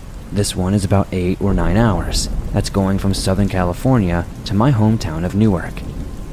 I'd worked my way through most of the in-flight movies, and I'm sort of half watching this dumb sci-fi thing with Tom Cruise when I hear something over my headphones. I slide them off my head to hear the woman, a few rows ahead of me, getting all panicky in a foreign language. I'm no expert, but I'm almost certain it was Chinese, but don't quote me on that. Anyway, she's clearly very frightened or upset about something, and keeps hammering on the little button above her head that summons a flight attendant. A flight attendant comes by, trying to be as calm as possible, but obviously can't understand what the woman is saying because of the language barrier. It takes a moment or two for the woman to find some medium of communication, and then I watch as the flight attendant kind of leans into the middle of the seats for a moment before jolting back up and rushing down the aisle with a look of horror on her face. Moments later, she emerges, calling out something I'd only ever heard in bad movies up until that point. "Is there a doctor on the plane? Are there any medical professionals on the flight?" That's when I knew the situation was serious, that it wasn't just some poor Asian lady having a panic attack or something. The look on the attendant's face had told me everything, but this just made everything concrete. Something terrible had happened in the middle of those seats. Eventually, the flight attendant emerges from the business class section of the plane with a professional-looking man in a polo shirt, white hair and glasses. This was obviously an English-speaking doctor she'd managed to find. He does the same thing the flight attendant did at first, leans in obviously and gives the man a brief examination before suddenly bursting into action. He looks around for the biggest, strong-looking man he can find, then doesn't so much asking for help, but tells them to help. I know that might come across as him being rude, but the authority with he spoke was powerful. No one questioned him. They just got up to help, like it was their duty. People are amazing when it comes to an emergency like that. The bigger guys started working on lifting someone out of their seat, pulling them to the middle of the row, and carrying them towards the back of the plane. I had a glimpse of the person as they passed, an elderly-looking Asian man. He was as pale as a ghost, completely unresponsive by the looks of it. I looked back to see the doctor performing CPR on the guy after they laid him down, working on chest compressions, blowing into his mouth. That was distressing enough, but one of the big dudes started yelling, "Come on, buddy, come back to us, open your eyes, man."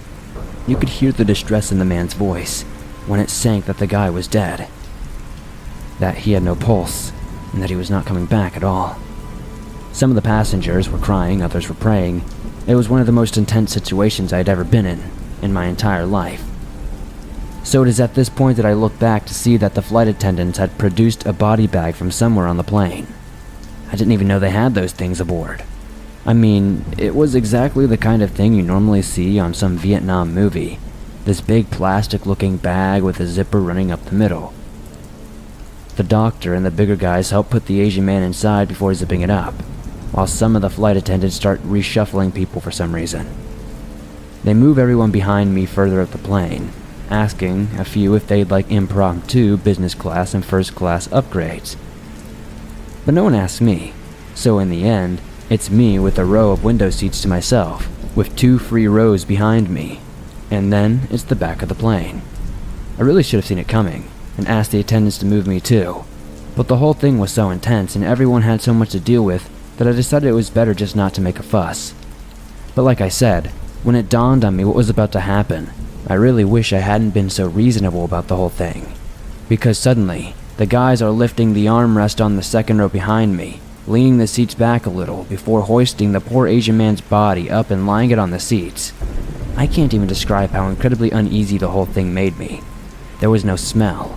I mean, the body was fresh, but just the idea that maybe less than 2 or 3 meters behind me lay the body of a dead man.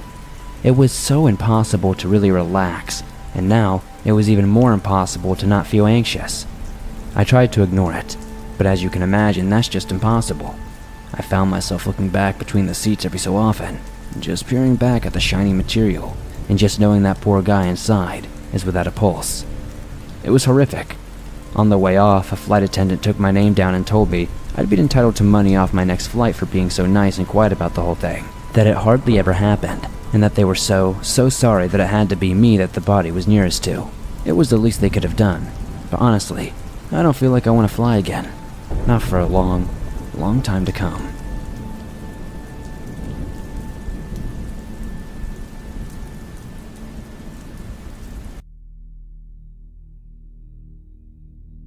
I live in Argentina. Nowhere exciting or anything that you've probably ever heard of. It's a small town a couple of miles outside of Cordoba. You probably have heard of Cordoba as one of the country's largest cities.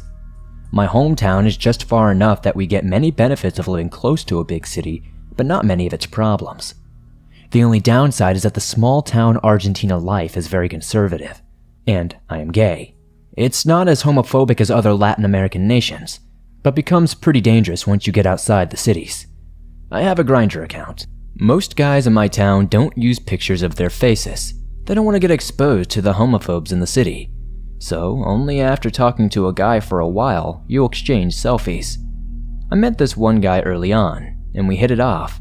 He was nice, maybe the nicest guy I'd ever met. We started talking in the afternoon and we exchanged selfies by nighttime. We talked all night long. I'm not going to lie to you, I was head over heels for this guy. We made plans to meet later in the week. We were going to meet up at a coffee shop on Thursday afternoon. It seemed normal enough. We both understood that we would have to keep the relationship private and not have any sort of PDA or public display of affection. The coffee shop we were going to meet at was in the nicest part of the town. It had a second floor with a nice balcony with a beautiful view. I got there maybe 20 minutes before we said we would meet. I wanted to build up my nerve and get used to the environment. I was honestly incredibly nervous. This would be the first guy I've ever had a relationship with. I ordered myself a small cup of water to drink as I waited on the balcony. I remember daydreaming a little bit as I sat there. I could view the entrance area to see whoever came in. However, I received a text message. It was the guy I'd been talking to. He told me he was there. I looked down to see 4 guys walking together. Immediately, I started to panic. I replied to the text message telling him I was in the bathroom. That was when I looked down and noticed that one of their phones had a notification. I was suspicious that these guys had come here to attack me. There was an entrance off the balcony onto the side streets. I was about to go down it when I glanced at the 4 guys. I noticed 2 of them had baseball bats. That was when I knew I had escaped a severe violent incident. I left and quickly made my way home. It made me anxious because these guys now had my full name and knew what I looked like. They probably even kept the picture of me and posted it online somewhere. I remember straight up freaking out all night. Not only was I highly disappointed by not getting to date someone, but I now had to fear for my life. On some level, I knew that these might be the guys that were trying to pull a prank to be mean or something. But I wasn't sure if that was the case or some sort of violent group of people who wanted to kill me. For the rest of the week, they kept trying to contact me. I blocked him on Grindr, but then he texted me. I stopped his number, but then another one of them texted me, claiming to be the guy's cousin. He kept asking why I stood him up at the coffee shop and wanted to get to know me. I knew this was all just a ploy. I remember one night after the incident, I was walking home bringing my grandmother some things my mom had borrowed. It had been late at night. I'm a procrastinator.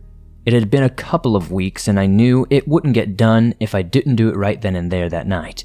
But as I was walking home, I noticed a guy following me. He tried to play it off like he had just happened to be walking in the same direction, but I got an extremely uncomfortable feeling from him. I tried looking at him several times to see if I recognized him from the other day, but I didn't get a good look at any of the 4 guys that came to the coffee shop anyway. It was of no use. I just started to walk faster and faster, but the more I sped up, the more he did. At one point we were jogging. I decided that I had enough of this and would stand my ground. I came to a dead stop and braced myself to fight. I stood there for a few seconds waiting for him to run at me and tackle me, but he just went right by. He didn't even look at me or anything. I was baffled, and then it dawned at me that maybe I was being paranoid about everything. Perhaps this guy wasn't following me after all. There were even a couple of times that I got anxious about being watched as I was out in public. Again, they know what I look like, and I don't know who they shown my picture to. I feel like I'm being watched even to this day. It makes me extremely nervous and sad. One day I'm going to save up enough money and move somewhere I can live my life without fear. The hard part isn't being attacked or ostracized from the local community. The hard part is the fear of waiting for an attack. I'm in a constant state of terror about my sexuality. It's a special kind of fear that very little people know about. And it's also why so many of us fake being straight. But yeah, that was my story about almost brutally being attacked by these homophobic stalkers who might still be hunting me down.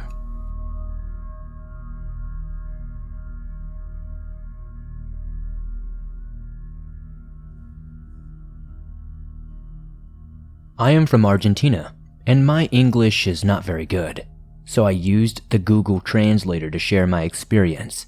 So I'm sorry if something is not well understood. This experience occurred 7 years ago on a trip with my elementary school in 6th grade to a hotel in another state where we would stay for a week. To be more exact, this happened on the 4th day.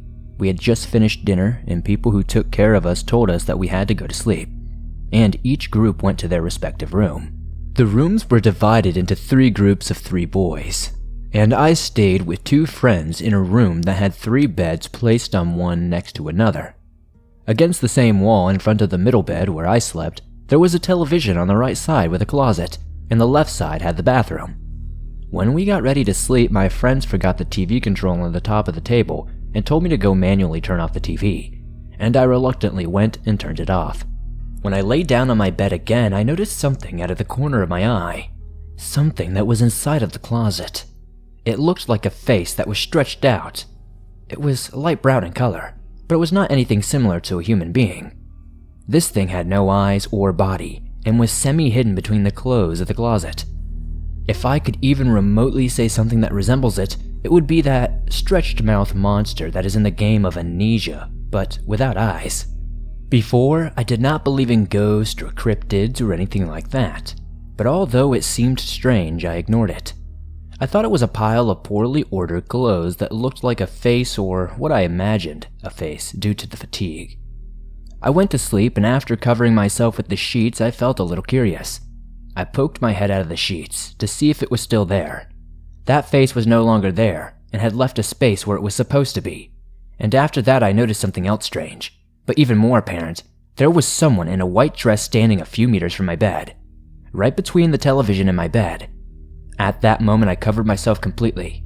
I began to think about what room we were staying in. There was nothing white, much less a dress. The walls were reddish, the floor was brown, so I couldn't have been confused. I pinched myself and opened my eyes wide to see if I was dreaming, but I wasn't. I tried to peek one last time to see the person in the white dress. I was trying to see where they were, and then I saw her. A face that I will never forget. Just when I lifted the sheets to look a little, I saw the beginning of a woman who was bending over looking at me. She had black hair, Asian features, pale skin like the moon, and a look that seemed to look at your soul. She had her eyes wide open and was only a few inches from my face. I covered myself completely with the sheets and yelled for my friends to turn on the lights. They were half asleep and asking me why, and I shouted it again, and when they finally got out of their bed, I inspected my surroundings. There was no trace of that woman. I checked the bathroom, the closet, but I couldn't find anything. My friends got angry and asked why I had waken them up. I told them what happened, and they naturally didn't believe me. When they turned the lights back off, I could not sleep and stayed up all night for fear that both the woman and the face of the closet would return again. Luckily, they did not appear again, and after that day I did not see them anymore. The holidays continued as usual, and on the 7th day we returned to my town. I have told this experience to several of my friends and only a few believe me, but this is a story for which I would give my life. This is true, but sadly, I have no proof.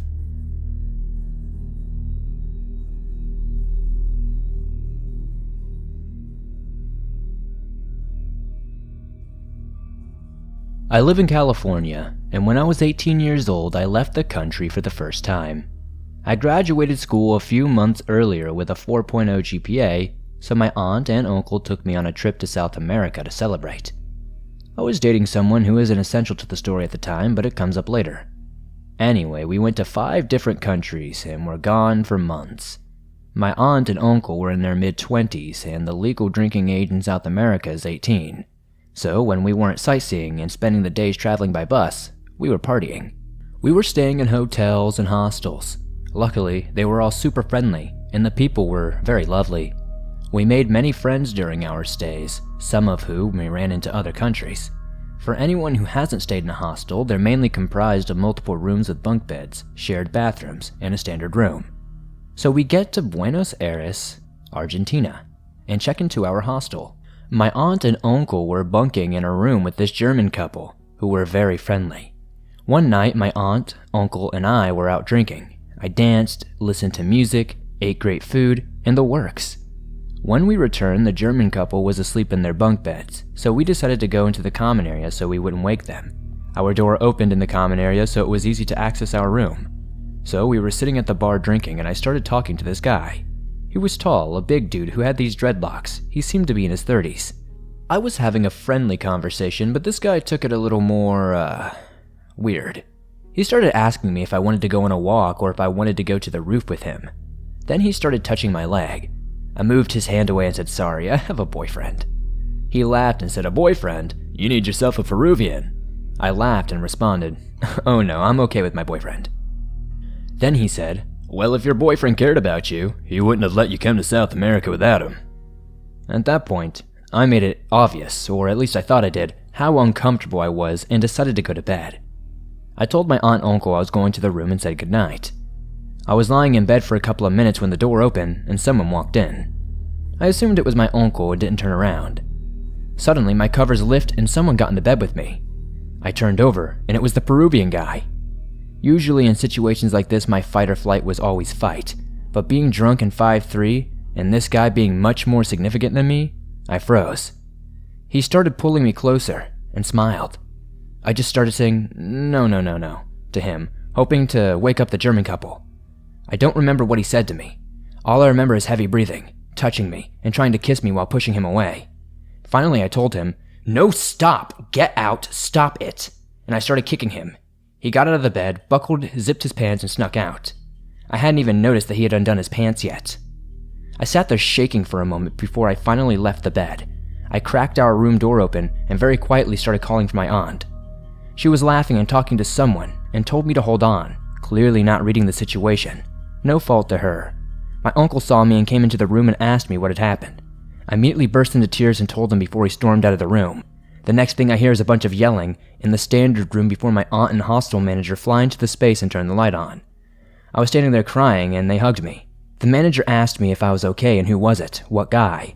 So I told them and we walked back out. In this, the German couple had woken up to all the noise and were very confused. They felt terrible that they didn't hear me begging for the guy to stop. After a couple of minutes, all the yelling stopped and it was silent. My uncle and manager came back into the room and told me the guy wasn't even a guest at the hostel. He had somehow made his way past the front door. There was a lock and a key to get in that only guests had. They kicked him out and the manager profusely apologized to me. When my uncle left the room, he started screaming and looking for the guy. When he found him, he was standing there with a group of people laughing and drinking like he didn't just sexually assault a teenager. I think my uncle got physical, and that's when everyone started yelling, and the manager got involved. I don't think I slept after that night, at all. I'm getting chills writing about this. I know what happened wasn't okay, but I'm lucky it didn't go further than it did.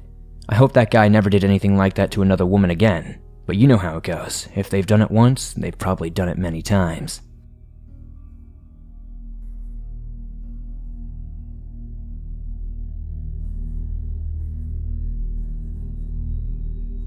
My ghost story begins when I was just 14 years old, living in Argentina. My aunt on my father's side moved to another country and left the house to my parents as they were renting it, and it would obviously be better for us to live on a house we own. The first weeks in the house were completely quiet and peaceful. One of my cousins, who were living with us at the time, once he had arranged all his things, he had also moved with my aunt, and then strange things randomly began to happen. Every time I went to the bathroom, I felt a cold spot just in front of the bathroom's door. It was summer, the first time I noticed this, and the difference in temperature was alarming for me. Then one morning, my sister saw a girl with long brunette hair wearing a long shirt going towards the bathroom from our bedroom's door. We used to sleep on bunk beds, and she slept at the lower bunk, so she thought that she saw me going to the bathroom. As a few moments passed and I didn't come back, she got up to see if everything was all right, and then she saw that I was deeply asleep in my bed. She got really scared. When she told my mother about this, she tried to calm her down, saying it might have been her imagination. I never experienced something like that with this particular entity. I mean, I never saw her while awake, but when I began dance classes, I started dreaming of a girl who was exactly how my sister had described. In the dream, she was always on a very dark room. She was wearing ballet shoes and a gray dress going to her knees, and she was dancing, staring at me with these cold, dead eyes. I had this dream on a regular basis during all the years I lived in my parents' house. Some weeks ago, I was talking with my brother about this experience, and he told me that he was always scared to look at himself in my mother's mirror, which was a full-body mirror, because there was always a girl his age, around 6 years old at the time, that would have been looking back at him. It would always freak him out, and he said he always saw the girl until he was about 14, maybe even 15 years old. I was curious whether our youngest brother saw her too, so we went to ask him. He said that he would only see her when one of us moved out of the house. She always seemed to be around 4 years old of age though, and that's the same age he was, so we started to get these strange facts from everybody in the house and putting them together. I asked my aunt if someone had died in the house, and she told me that there were some deaths while the house was being constructed, but I don't think anybody in our particular family ever died here. But there are rumors that when they were building it, the family that first owned it did die. She told me about a man that apparently committed suicide and a girl who got electrocuted while trying to plug something in a power point near the bathroom. A curious detail is that I don't remember a time which our power was not broken or on the fritz. No matter how many times my parents tried and fixed it, it always broke again and we never got to use it. My siblings and I think that the different girls we saw or dreamt were in fact the same girl who changed form to be more, I guess, comfortable and fitting to our own personal ages. Thus, the attraction began, and she kept following us. Anyway, I don't think she was trying to harm us. I think she just felt alone. Let me know what you think about this story. I will share other experiences of me and my family if you like it. And thank you for reading, Swamp Dweller. I know my English might be a little rough.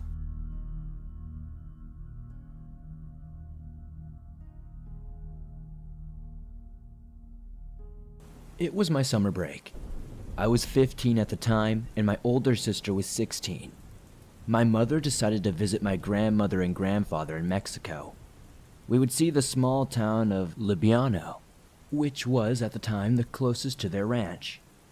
The ranch was about 15 minutes from the city, in a little secluded and hidden area in the mountains and hills.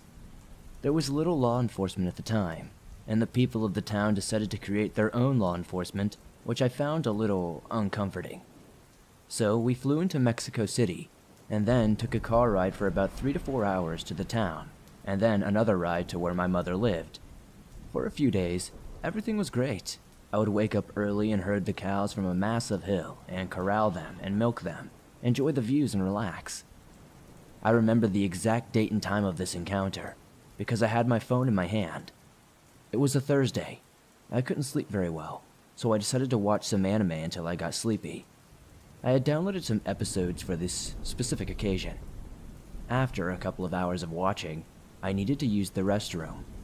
The restroom was not inside the house, but outside in a little hut, or an outhouse as some others would call it. The house had a massive tree beside it.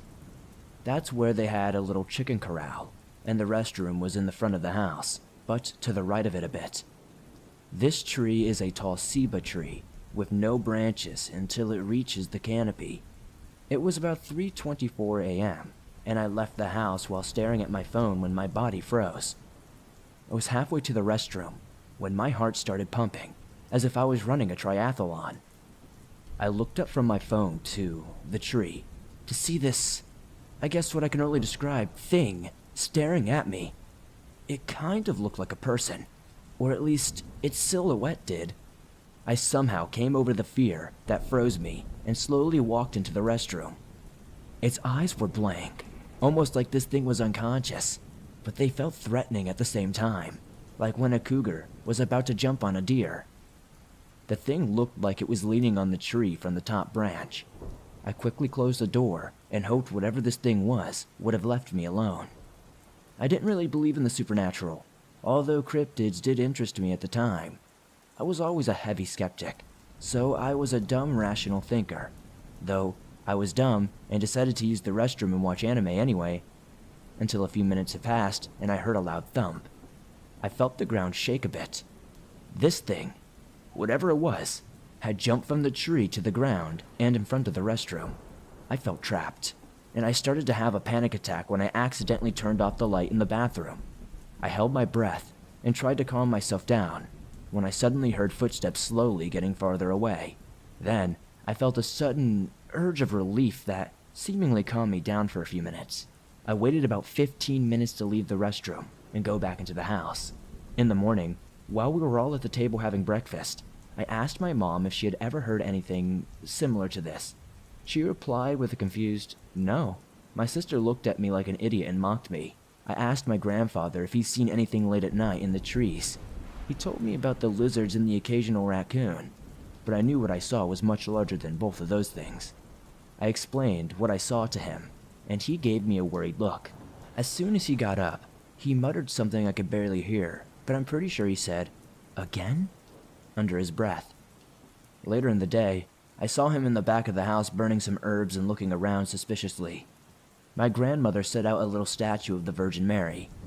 Nothing else happened for the rest of the 2 weeks that I was there. To this day, though, looking on the internet for what I saw, I just can't find an answer. I don't know what it was. I wanted to share this story with you on your show to see if anyone else has had a similar experience.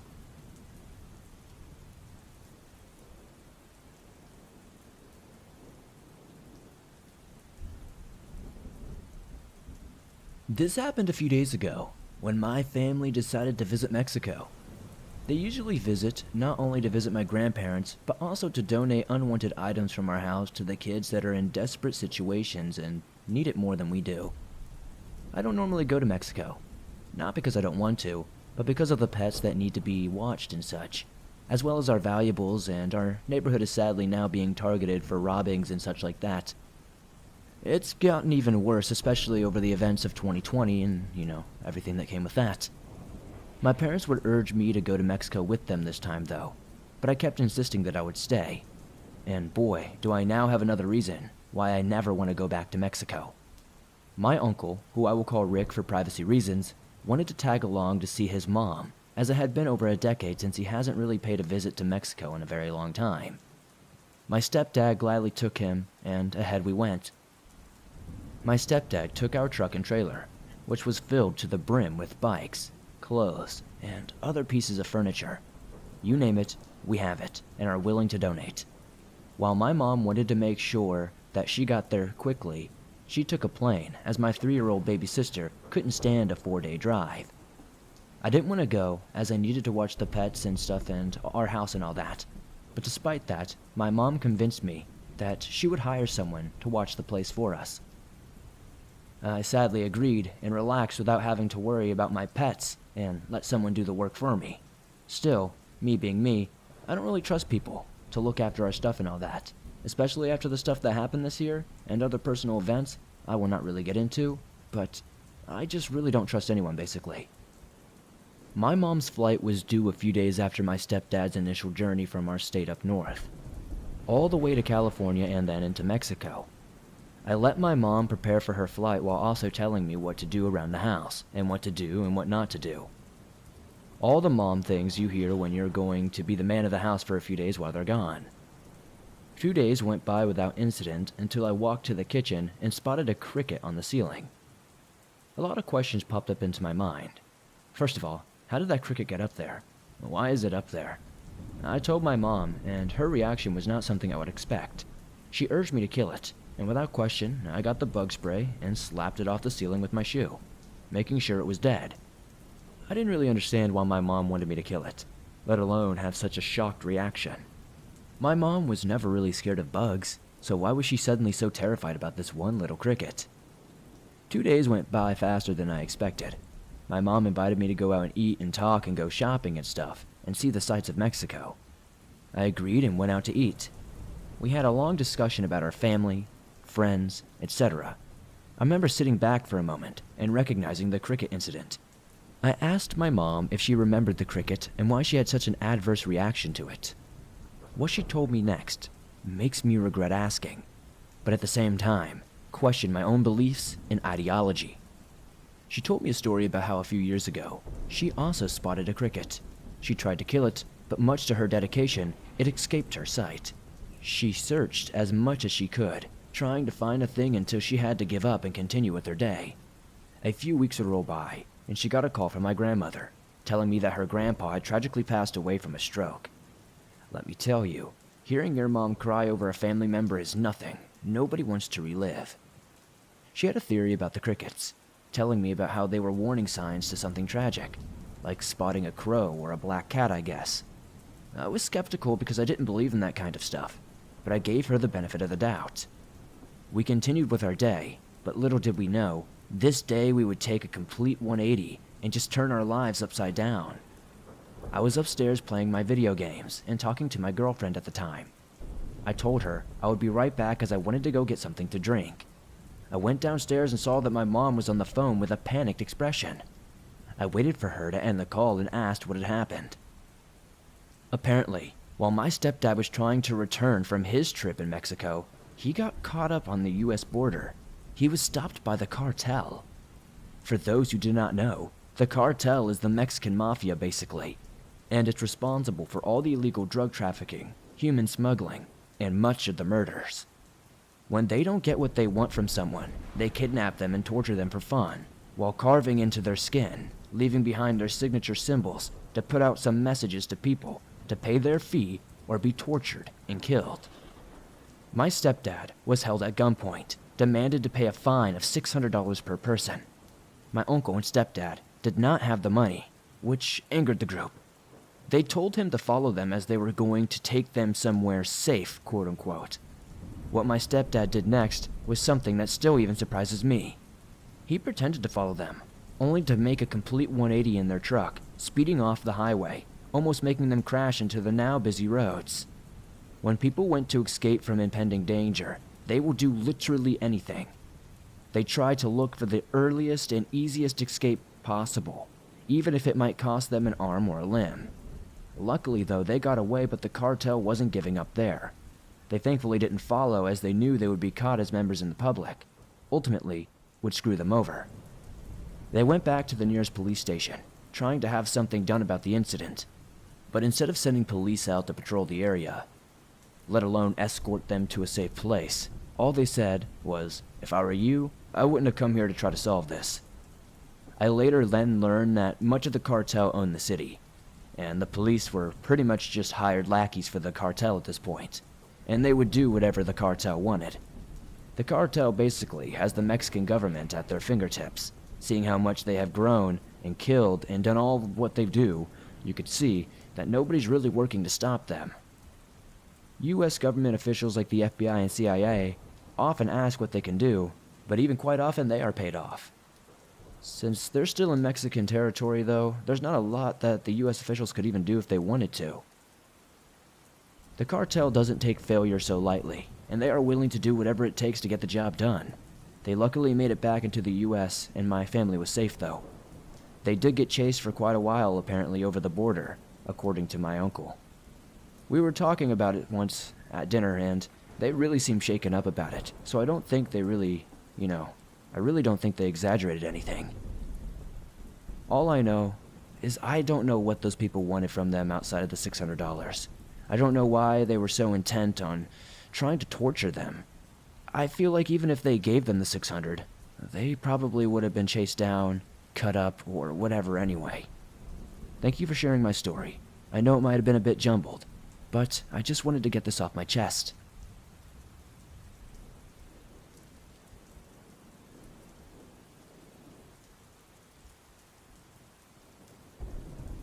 This story is true. I have 5 people who can vouch for me, since they experienced it themselves. We were in a youth group together, and loved to do missionary work, so we would do mission trips together. We had gone to Mexico twice before, and our youth pastor had asked us if we wanted to go help another church down in Mexico. He told us that we would be spending 3 nights there. We all said yes, we would love to, and we got ready to do an overnight trip. When we got to the church, it was huge. We later found out that it was made in 1895 and was one of the more popular churches in the area. It can sit about 1,000 people or so. When we showed up, We were really taken aback from the sheer size of it. The thing even had a tower.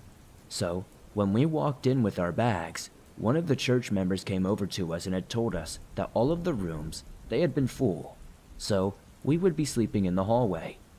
We said, alright, and set up our makeshift beds and our little areas. The first day of us doing work around the church, we all noticed that they had bars on all the windows. One of us asked why they had that, and they told us it used to be an asylum for some time. I would be lying if I said that this didn't freak us out just a little bit.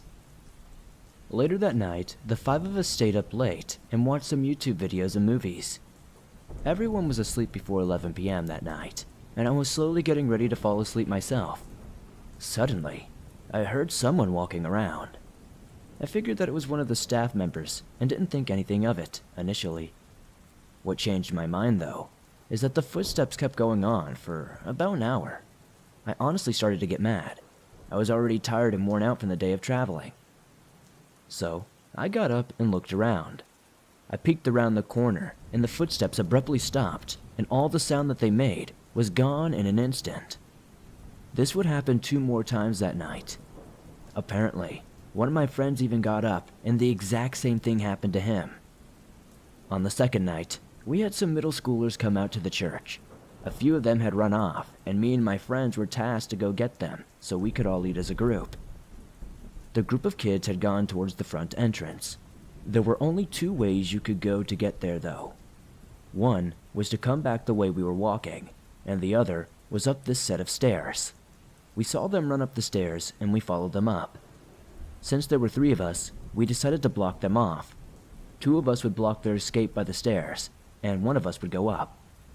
When we went up, we eventually caught them, but one of the kids was still missing.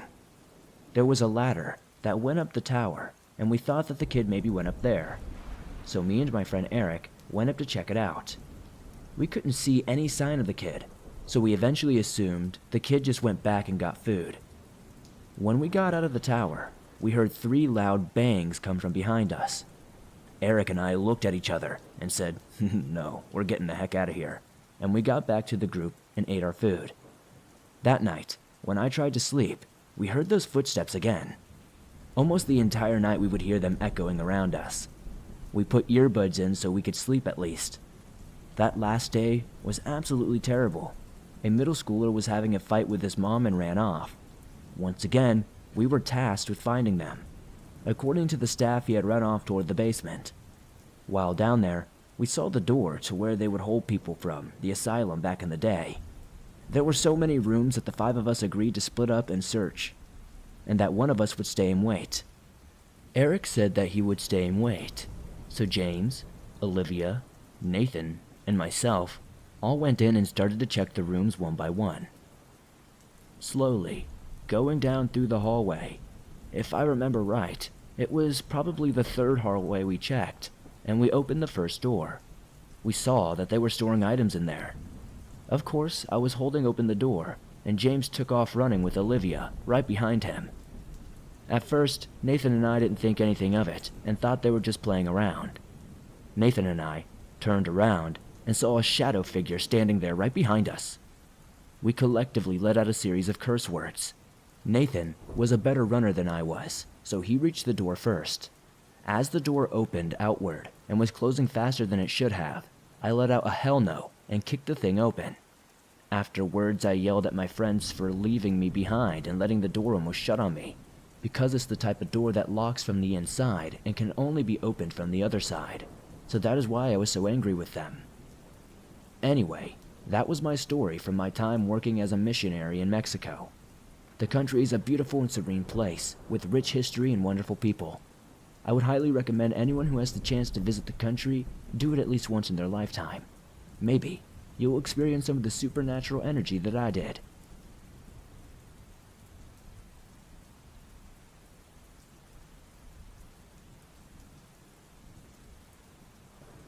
I never thought I'd have anything too juicy to share until a few nights ago that I sat down in my room and was listening to some scary stories on Swamp Dweller's channel.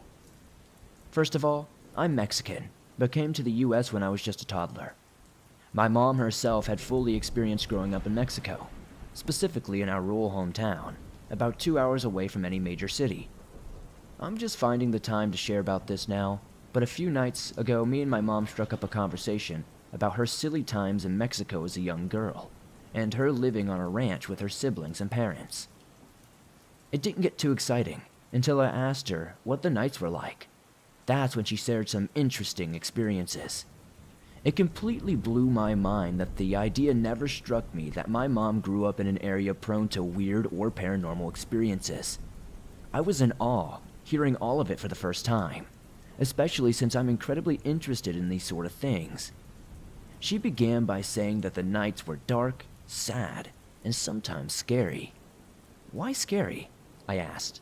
She told me that a lot of the times, the dogs would act up and bark at night, growling at things that just weren't there. She felt an ominous presence from time to time, or like she was being watched. From here on out, she shared a few separate stories. She told me that she would occasionally see different colored lights in the sky, dance and move in different directions at high speeds. Some over the hills of her hometown or ranch, or others high up in the sky. She described the most impressive one she has ever seen. She said it was like a bright ball that would disperse into all directions, into different lights that came together again in a sort of dance. Keep in mind, these sightings would go all the way back to the 80s and early 90s, as my mom was born in 1976. Following this small summary of sightings she had seen, she recalled that about a month back, she was speaking to her sister on the phone, who still lives in that hometown to this day. She told my mom about a chilling experience she had about 6 months back from now. I'll try to describe it as best as I can. According to my mom's sister, she and her husband had decided to go on a late-night fishing trip. Don't ask me. These people are used to living in this area. The destination was at a far-off area where there was a river located on a sort of hill, only accessible by walking. At the edge of this said hill was a not-so-steep, long slope going down that was covered in many rocks that would be much too difficult to traverse at night. Approaching the end of this slope, there is apparently a shrouded-off little lake. Their view was mainly the rolling hills lit up by moonlight. At one point during their little stay on this hill, they began to smell a very strong odor that they can only describe as iron, rusted iron, or something close to that. It was just a very strong odor, she described it as.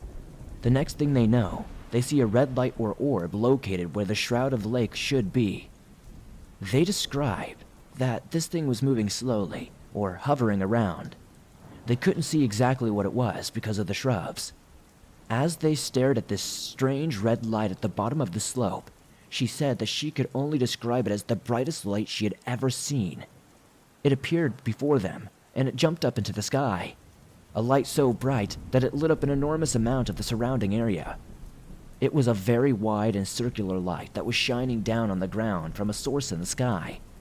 She said she could only make out a strange round object surrounding this light. Basically, your typical saucer shape, but very large. It was apparently above where the red object was located. For the entire time that they were distracted by this, they failed to notice that the red light was moving in their direction at a steady pace, and at that point, it was making its way up the slope. She said that when they saw it that close, they basically sprinted out of there without looking back, engulfed entirely by fear. Hearing this story for the first time completely gave me goosebumps. My mom's sister and her husband didn't share this with anyone but a few people out of fear of being ridiculed. Personally, I think it's an incredible story. Not just because of the scale of the encounter, but also because it makes you realize how much encounters like these could be slipping past us. It was chilling to hear about. These next few encounters are more of like paranormal phenomenon, and I think you might find these just as interesting. Towards the end of our conversation, she recalled that sometime before we came to the US, her mom was incredibly sick. So sick that all she could do was lay down, close her eyes, and have epileptic symptoms. She told me her father would constantly yell at her to not die. One night, while her and the family were caressing her and grieving, they witnessed a strange, luminescent ball of light arrive from nowhere into their home, right before their eyes. She said that when this light reached her grandmother, it dispersed and she immediately woke up with all of her sick symptoms gone, with no explanation as to what had just happened.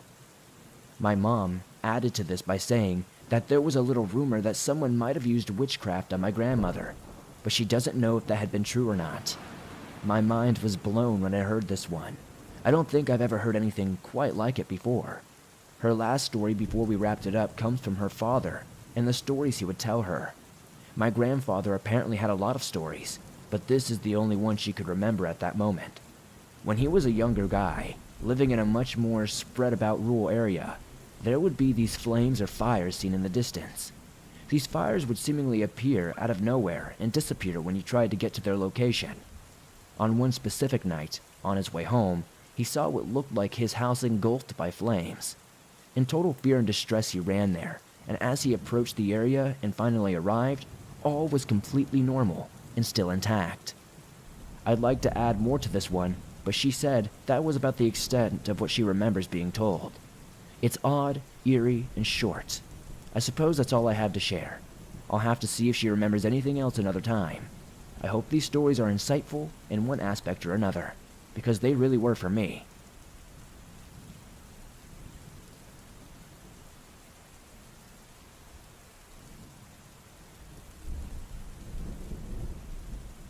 First, I would like to start by saying that I'm not a professional writer by any means, but have always been attracted by everything paranormal. I wasn't always the bravest person as a kid, but I liked all the paranormal stuff even still. I've experienced many things throughout my life, some things that seem like they're from a movie or a book. This time I'll be telling you more of a mild and not so strange thing that happened to me while I was walking home one night in Mexico. Before I start, I'll give you a little bit of background so you better understand my story. I was born and raised in a small town in Mexico. Everyone knew everyone. Even though we all had cars, we all mostly walked everywhere. There was crime, but it was very rare and nothing really violent ever happened. I'm the youngest of 5, and my parents were rarely ever home. This meant I was able to stay up late and go pretty much everywhere, whenever I wanted. My hometown is in sort of a valley, with most of the town on one side of these tall hills. My house was located in a block at the foot of the steepest hill, with my street directly perpendicular to the 2 main streets leading up to it. One of these streets was a bit more of a main road. It was mostly used to lead to the hill, which was used for religious traditions and such. Anyway, this main road was mostly populated by my family, with my grandmother on my dad's side and my mom's side both living on this road near the hill. Her house itself was small, but the plot was big and my aunt's house is scattered around it. This was still quite a long walk from my street, roughly about 5 minutes of walking or so. My family was a very typical Mexican family and would gather at her house pretty much every single night. On one night, I ended up staying way past my usual time with my cousins. By the time I started heading home, it was well past midnight. There were street lights, but they were very spaced out along the street, which were blocked off by a bunch of trees to begin with. It was creepy, definitely for a kid as well, but the moon was out and helped ease my nerves just a bit. I began walking downhill towards the house. The entire time I kept feeling weird, like I was being followed and watched. I didn't necessarily feel like I was in danger, but I felt incredibly uneasy. The entire walk my heart felt like it was in my throat, and I felt like at any moment I would just sprint running for my life. I kept walking down the street, having to look back over my shoulder every so often. I eventually reached the corner and turned toward my house. Now on my street, there has been a house that's been abandoned for a very long time. It always gave me the creeps, and it was the 3rd house from the corner. I was just about to walk by it. Every time I walked by, I would always walk on the opposite side of the street, which didn't have anything, not even a sidewalk. I would have to walk through the same path that night, but this time it was blocked off by these huge piles of sand and dirt, probably some kind of construction work nearby. That, combined with a huge delivery truck parked on the curb belonging to my neighbors, forced me to walk in the middle of the street. As I approached the house, I had to mentally prepare myself and give myself courage to walk in front of it. My heart began racing. I was always scared of that house, but for some reason, this night just seemed worse somehow. I forced myself to keep walking. and as I did, I heard someone call me from the direction of the house. I froze in that instant. My heart jumped into my mouth and turned to look, and I didn't see anything or anyone. I felt a huge wave of relief wash over me. I began breathing again as I had been apparently holding my breath. I was about to start walking again when I heard the voice again this time. I turned to look at a young boy. He looked to be about my age, maybe a little bit younger. It struck me as odd before I really freaked out or anything, to see a kid my age standing right next to me in that house. I didn't think twice about the fact that I could see him perfectly, even though he was standing in the dark, no lights coming from an abandoned house, and even a tree blocking the moon and streetlight. He kept standing there, unmoving for a few moments, not saying a word, just kind of staring into my soul. The whole time, I was trying to process what was going on. He spoke again, asking me to go with him, saying that we could go play together. I kept trying to speak, but I just couldn't seem to form words. It felt like hours went by. The whole time I was frozen in place, just staring at this kid. My racing mind had now realized that he was glowing. I began to tremble the entire time. I kept trying to move, but I could not. I couldn't scream. I couldn't run. I couldn't do anything. That kid just stood there, staring back at me, not moving a muscle. He spoke one more time before walking a few steps closer to me. He seemed to pass like a shadow. As he walked, his figure would turn dark and then bright again. As this happened, he called my name, my full name, and then I realized he looked like me now. This shook me to my core. I jerked back at the sight of this and was finally able to break free from this trance.